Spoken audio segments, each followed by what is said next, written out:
നമുക്ക് ബാലിന്റെ ഗോമതിയുടെ വരാൻ പോകുന്ന ദിവസങ്ങളിലെ കഥ കേട്ടാലോ? വീഡിയോ ഇഷ്ടപ്പെടുവാണെങ്കിൽ ഒന്ന് ലൈക്ക് ചെയ്ത് ഹൈപ്പ് ചെയ്യാൻ മറക്കരുത് കേട്ടോ.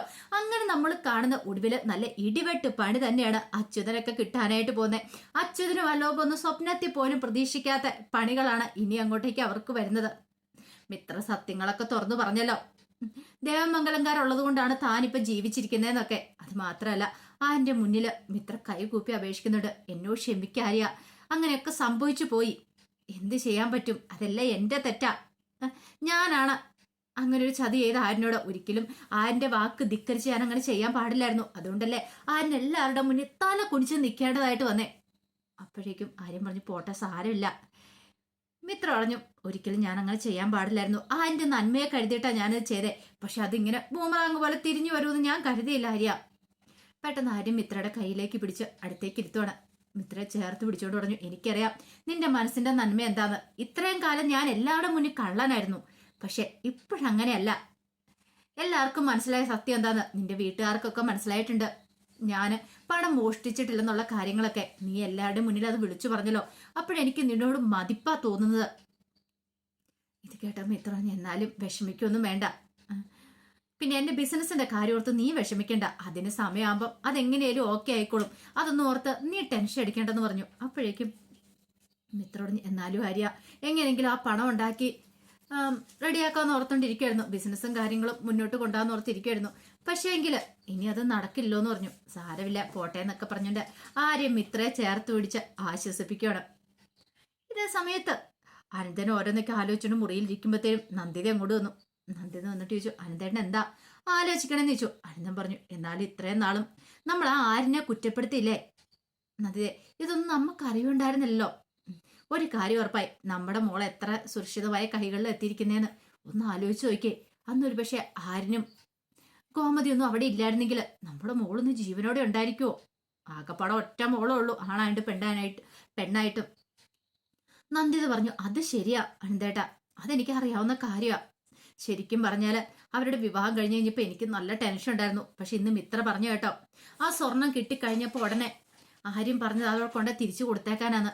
അല്ലെങ്കിൽ ഒന്ന് ആലോചിച്ച് നോക്കിയേ, വേറൊരു ചെറുപ്പക്കാരനെ സ്നേഹിച്ച് നമ്മുടെ മോൾ ഇറങ്ങിപ്പോയതാ. ഗോമതി അങ്ങനെ ഒരു തീരുമാനം എടുത്തില്ലായിരുന്നെങ്കിൽ നമ്മുടെ മോളുടെ ജീവന് പോലും ആപത്തായിരുന്നേനം. ആരിന് ആ സമയം അമ്മയുടെ വാക്കുകൾ കേട്ടിട്ട് നമ്മുടെ മോളുടെ കഴുത്തിൽ താലി അർത്താൻ തയ്യാറായല്ലോ. അത് തന്നെ അവന്റെ മനസ്സിന് നന്മ കൊണ്ടല്ലേ. അവന് വേണമെങ്കിൽ ഈ കുടുംബത്തോട് പ്രതികാരം ചെയ്യായിരുന്നു. അങ്ങനെ ചെയ്യാതിരിക്കുമായിരുന്നെങ്കിൽ, അവന് നമ്മുടെ മോളെ രക്ഷിക്കാതിരിക്കുമായിരുന്നെങ്കിൽ ഇന്ന് നമ്മുടെ മോള് ജീവനോടെ ഉണ്ടാകത്തില്ലായിരുന്നു. നമ്മൾ പിന്നെ കണ്ണീരും കൈയുമായിട്ട് ഇരിക്കേണ്ട വന്നേനം. പക്ഷെ അങ്ങനെയൊന്നും ഉണ്ടായില്ല. അവൻ മിടുക്കന, എനിക്ക് ഉറപ്പുണ്ടെന്ന് പറഞ്ഞു. എൻ്റെ മനസ്സിൽ ചില ആഗ്രഹങ്ങളുണ്ട് അനന്തേട്ടാന്ന് പറഞ്ഞു. എന്താഗ്രഹം? അതെ, നമുക്കൊരു കാര്യം ചെയ്താലോ, ആൾക്കാരെയൊക്കെ വിളിച്ചു കൂട്ടി ആരിന്റെ മിത്രയുടെ വിവാഹം അതിഗംഭീരമായിട്ട് നടത്തിയാലോ, എന്നിട്ട് അവരെ ഇങ്ങോട്ടേക്ക് കൂട്ടിക്കൊണ്ട് വന്നാലോ. കാരണം കല്യാണം കഴിഞ്ഞ് 3-ാം വിരുന്നിനും 4-ാം വിരുന്നിനും ഒക്കെ കൂട്ടിക്കൊണ്ട് വരുമല്ലോ. അത് കേട്ടപ്പോൾ അനന്തൻ ഒരു നിമിഷം ആലോചിച്ചു. അല്ല, അത് പിന്നെ ദേ അനന്തേട്ട, നമ്മുടെ മോളാണ് അവള്. നമ്മൾ മറ്റുള്ളവർക്ക് വേണ്ടിയിട്ടല്ല, അവൾക്ക് വേണ്ടിയിട്ടാണ് ഓരോ കാര്യങ്ങൾ ചെയ്യേണ്ടത്.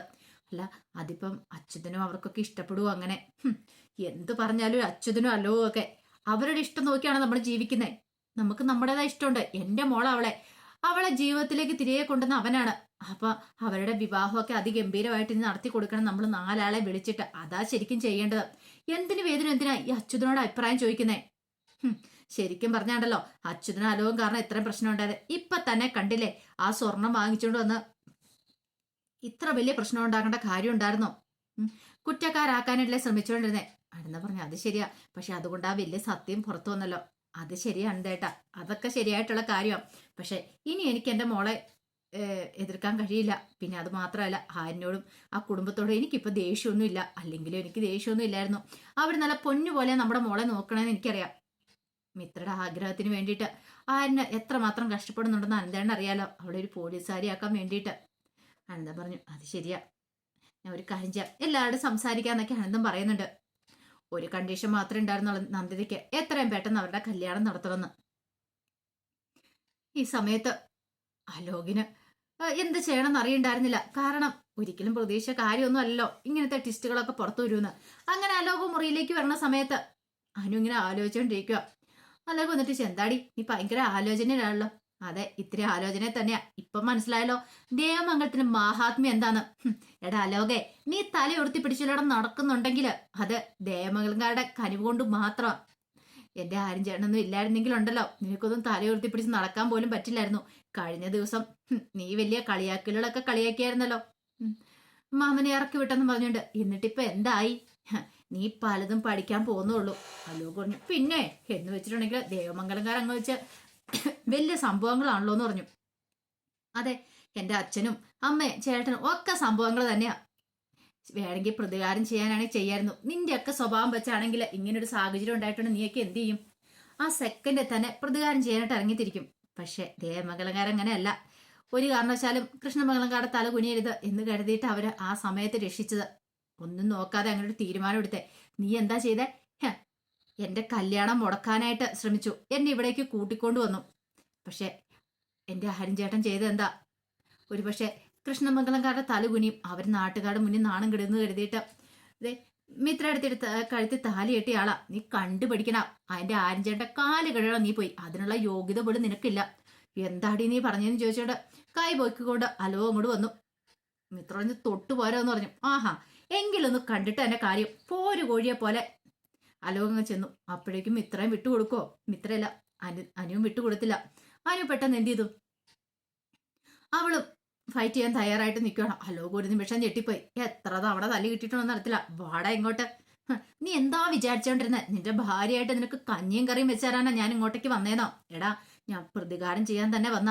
ഈ അനുവിനെ നിനക്ക് മനസ്സിലായി കാണല്ലോ ഇപ്പൊ എന്ന് പറഞ്ഞോണ്ട് അനുശ്രീ അവന്റെ നെഞ്ചും കൂടെ നോക്കിയിട്ട് ഒറ്റ തൊഴിയായിരുന്നു. അവൻ കാമെന്നടിച്ച് ആ കട്ടിലേക്ക് വീണു. അയ്യോ എന്ന് പറഞ്ഞ് കരഞ്ഞെങ്കിൽ ശബ്ദം പോലും പുറത്തു വന്നില്ല. എന്താടാ, നിനക്ക് തിരിച്ചടിക്കണ്ട, അടിക്കടാന്നും പറഞ്ഞങ്ങ് നിൽക്കുവാണ്.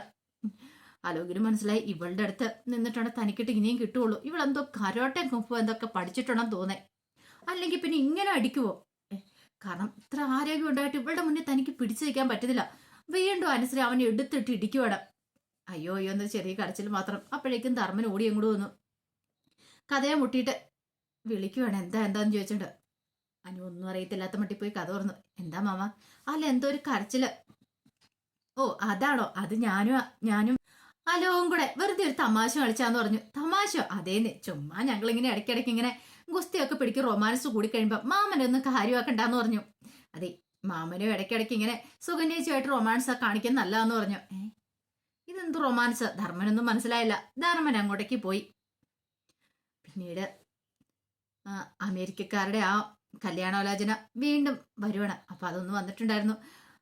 അച്ഛൻ അലോകിനെ വിളിച്ചിട്ട് കാര്യങ്ങൾ പറയുന്നുണ്ട്. എടാ, അവര് നാട്ടിലെത്തിയിട്ടുണ്ട്. നീ ഒരു കാര്യം ചെയ്യ, ആ പെൺകുട്ടി ഇരുന്ന് പോയി കാണണം, ഒന്ന് സംസാരിക്കണം എന്ന് പറഞ്ഞു. പിന്നെ നിന്റെ കല്യാണം കഴിഞ്ഞ കാര്യമൊന്നും അവർക്കറിയില്ല എന്ന് പറഞ്ഞു.